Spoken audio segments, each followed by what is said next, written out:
frente a frente a razão em todas as épocas da humanidade. Eu posso encarar a razão. Por quê? Porque eu uso a lógica. Então, se a minha fé é verdadeira, se ela é inabalável, pode passar os séculos e séculos. Eu sempre vou questionar, eu sempre vou usar a lógica. Então, ela encara a razão a qualquer instante. Ok? Quais são as filhas da fé? A fé, para ser proveitosa, deve ser ativa. Não deve ficar adormecida. Mãe de todas as virtudes que conduzem a Deus, deve velar atentamente pelo desenvolvimento de suas próprias filhas. Evangelho segundo o Espiritismo, capítulo 19, item 11. Aí nós temos a compreensão é filha da fé. Se eu tenho a fé verdadeira, eu tenho calma, eu tenho esperança. Então eu compreendo o processo que eu estou passando. Tem compaixão, ela tem compaixão com o próximo. Se ela tem fé, ela tem compaixão. Tem paciência porque sabe esperar. Pratica a caridade porque sabe que tem a fé verdadeira, ela acredita no divino. Ela sabe que tem as leis do divino. Então ela pratica a caridade porque ela ama. Tem complacência, tem a bondade para poder praticar a caridade, tem esperança em alcançar o seu objetivo e é abnegado. Então essas são todas as filhas da fé. Olha que coisa boa. Já pensou tudo isso dentro da nossa bagagem quando nós chegarmos no plano espiritual? Aí jogamos fora aqui na terra. O que nós jogamos? O orgulho, a vaidade, o interesse, a mesquinhez. Tudo eu joguei fora. O que eu coloquei na minha bagagem? As filhas da fé. Olha como eu vou chegar do outro lado. Chegar muito bem, obrigado. O que queres, Senhor, que eu faça? Atos dos Apóstolos, capítulo 9, versículo 6. De quem é essa pergunta? Sem ler. É de Paulo, né? Paulo tinha uma fé maravilhosa. Paulo, na estrada de Damasco, que vocês conhecem, quando ele se encontra com Jesus, né? Saulo, Saulo, por que me persegues? E aí ele passou por uma cegueira por alguns dias. Depois ele foi curado e aí foi servir o Cristo. Ele era judeu e ele vivenciava as leis dos judeus. Ele era sincero naquilo que ele fazia, ele acreditava naquilo que ele fazia. Só que ele via de maneira equivocada as coisas. E aí ele se transforma no Paulo de Tarso. Ele se transforma. E aí muda toda a história, não é? Se tornou escravo, foi pregar em outros lugares. Eu estava até conversando com a minha esposa. Hoje, Damasco é capital da Síria. E ele foi em Atenas, ele foi pregar lá em Atenas, Paulo. Só que quando Paulo chega em Atenas para pregar, ele começa a usar racionalidade. Ele começa a falar, porque tinha os deuses em Atenas. Então quando Paulo chega, ele começa a falar de Jesus, que é filho de Deus, que é o rei, que veio para o planeta para servir, não ser servido. Saiu humilhado lá de Atenas.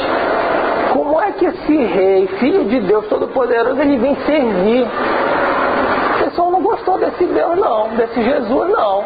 E aí mandaram Paulo correr. Paulo volta de novo, dá um tempo e Paulo volta. Só que Paulo volta e começa a pregar pela fé. E aí se implanta o cristianismo. Por quê? Porque ele pregou pela fé. A fé, inspiração divina, desperta todos os nobres sentimentos que conduzem o homem para o bem. E é a base de sua renovação. É preciso que essa base seja forte e durável. Aí a ligação de Paulo era tão grande com Cristo que ele dizia que ele não vivia mais, quem vivia nele era o Cristo. Cristo vive em mim. Que coisa linda. Aí essa é a fé. que mexe com as fibras do coração, né?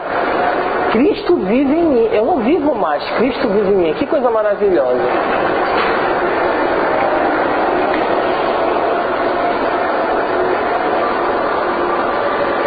A fé é o magnetismo. O poder da fé, eu vou precisar passar uns 10 minutos, tem problema, sabe? 10 minutinhos, não? A fé e o magnetismo, o que tem a ver uma coisa com a outra? A fé e o magnetismo sempre tem a ver. A gente pensa que não tem nada a ver, mas tem muita coisa a ver. Olha. O poder da fé é demonstrado direta e especialmente no magnetismo. Por ele, o homem age sobre o fluido, agente universal, modifica-lhes as qualidades e lhe dá uma impulsão, por assim dizer, irresistível. Aquele que, a um grande poder fluídico normal, juntamente com uma fé ardente, pode unicamente, pela vontade dirigida para o bem, operar esses fenômenos especiais, cura de outros mais que antigamente eram ditos como prodígios e, no entanto, são apenas efeitos de uma lei natural. Este é o motivo pelo qual Jesus diz a seus apóstolos: se não curaste é porque não tinha fé.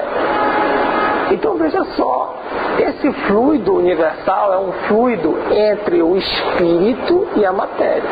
Então quando Jesus ele praticava as curas, ele manipulava esse fluido universal, o fluido cósmico universal, é um fluido. Ele manipulava esse fluido e como ele praticava o bem, esse fluido ele colocava no perispírito. Ele trocava aquela célula doente, uma molécula doente por uma molécula boa, uma célula doente por uma célula boa. Por isso que é uma lei natural. Mas eu preciso saber do quê? Eu preciso ter a fé ardente. Eu preciso acreditar que aquilo vai acontecer. Eu preciso acreditar no divino. E preciso acreditar que eu posso fazer. E aí Jesus fazia isso com naturalidade, que a gente chama de milagre, mas para Jesus era natural, ele manipulava o fluido. E nós podemos fazer isso? Podemos fazer. O magnetismo é uma das maiores provas do poder da fé colocada em ação. É pela fé que ele cura e produz esses fenômenos que antigamente eram qualificados de milagres. Eu repito, a fé é humana e divina. Se todos os encarnados estivessem cientes da força que traz em si mesmo e quisessem por sua vontade a serviço desta força, seriam capazes de realizar o que até agora chamamos de prodígios e que não passam de um desenvolvimento dos dons e capacidades humanas. Então, nós podemos fazer. Vós sois deuses. Tudo que eu faço, podeis fazer muito mais. E esses são alguns milagres que Jesus fez. A cura do leproso, a cura do criado do centurião, a cura da sogra de Pedro, a cura do paralítico de Cafarnaum, os 10 leprosos, o paralítico da piscina, a mulher hemorrágica, Pedro e João, Ananias. Milagres que foram feitos usando o fluido cósmico universal e a plena convicção de que pode fazer.